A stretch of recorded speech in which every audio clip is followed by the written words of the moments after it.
ஆதார் நம்பரை எப்படி இபி நம்பரோட லிங்க் பண்ணுறது அப்படின்றத பற்றி நம்ம பார்க்கலாம். ஃபஸ்ட்டு கூகுளில் டிஎன்இபியோட லிங்க் அதை ஓப்பன் பண்ணிக்கோங்க. அது ஓப்பன் பண்ணி உள்ளே வந்ததுக்கப்புறம் சர்வீஸ் டீட்டெயில்ஸில் கனெக்ஷன் நம்பர் கேட்கும். உங்களுடைய சர்வீஸ் கனெக்ஷன் நம்பரை போடுங்க. சர்வீஸ் கனெக்ஷன் நம்பர் போட்டு என்டர் கொடுத்தீங்கன்னா அடுத்த பேஜில் உங்களுடைய மொபைல் நம்பர் கேட்கும். அதாவது ஆல்ரெடி ரெஜிஸ்டர் ஆகி அந்த மொபைல் நம்பர் ஆக்டிவேட்டில் இருந்தால் அந்த மொபைல் நம்பருக்கே ஓகே கொடுத்துருங்க. எஸ்னு கொடுத்து என்டர் கொடுங்க. அப்படி இல்லை மொபைல் நம்பர் வேறு மாற்றுறீங்கன்னு நினச்சிங்கன்னா நோ கொடுத்து என்டர் கொடுங்க. நான் மொபைல் நம்பர் மாற்ற போகிறேன். இங்கே உங்கள் கையில் ஆக்டிவாக இருக்கிற மொபைல் நம்பரை என்டர் பண்ணிக்கோங்க. நான் என்னுடைய நம்பரை போட்டுக்கிறேன். நம்பர் போட்டு சென்ட் ஓடிபி கொடுங்க.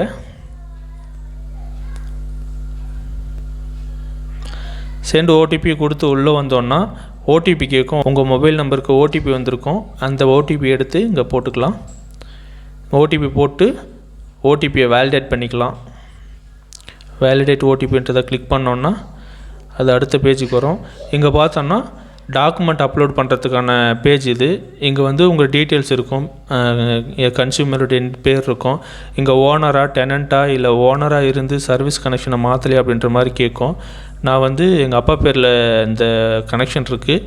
நான் என் பேரில் எங்கள் அப்பா இறந்ததுனால நான் அது ட்ரான்ஸ்ஃபர் பண்ணலை அப்படின்ற மாதிரி owner but service connection name not transfer அப்படின்ற மாதிரி கொடுத்து நான் மாற்றிக்கிறேன். அடுத்து ஆதார் நம்பரை போட்டுக்கலாம். என்னுடைய ஆதார் நம்பர் போட்டதுக்கப்புறம் அடுத்து பார்த்திங்கன்னா அந்த ஆதாரில் இருக்கிற மாதிரியே பேரை போட்டுக்கோங்க. ஃபுல் நேம் ஆதாரில் எப்படி இருக்கோ அதே மாதிரி போட்டுக்கோங்க.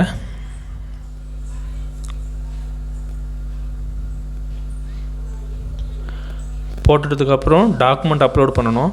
மறக்காதீங்க இது ஜேபேக்காக இருக்கணும் இல்லை பிடிஎஃப் ஃபைலாக மட்டும்தான் இருக்கணும். அதுவும் இல்லாமல் 500 கேபிக்கு குறைவாக இருக்கணும். லிமிட் 500 கேபிக்கு கீழே இருக்கணும். அப்படி இருந்தால் மட்டும்தான் அக்செப்ட் ஆகும். இப்போ நான் என்னுடைய ஃபைலை ஆதாரை அப்லோட் பண்ணிக்கிறேன். அப்லோட் பண்ணிவிட்டு அப்புறம் டிக் மார்க் இருக்கும். அந்த டிக் மார்க்கை கிளிக் பண்ணிவிட்டு சப்மிட் கொடுத்துடலாம். சப்மிட் கொடுத்துட்டு அவ்வளோதான். உங்கள் ஆதார் கார்டு இங்கே அக்னாலஜ்மெண்ட் வந்துடும். உங்கள் ஆதார் கார்டு சக்ஸஸ்ஃபுல்லி சப்மிட்னு சொல்லி அக்னாலஜ்மெண்ட் வந்துச்சு. உங்களுக்கு ஒரு எஸ்எம்எஸும் அங்கேருந்து வரும். வந்துச்சுன்னா அவ்வளோதான். உங்கள் ஆதார் இபியோட லிங்க் ஆகிடுச்சின்னு அர்த்தம். அவ்வளோதாங்க. நீங்களும் உங்கள் இபியை ஆதாரோட லிங்க் பண்ணிக்கோங்க.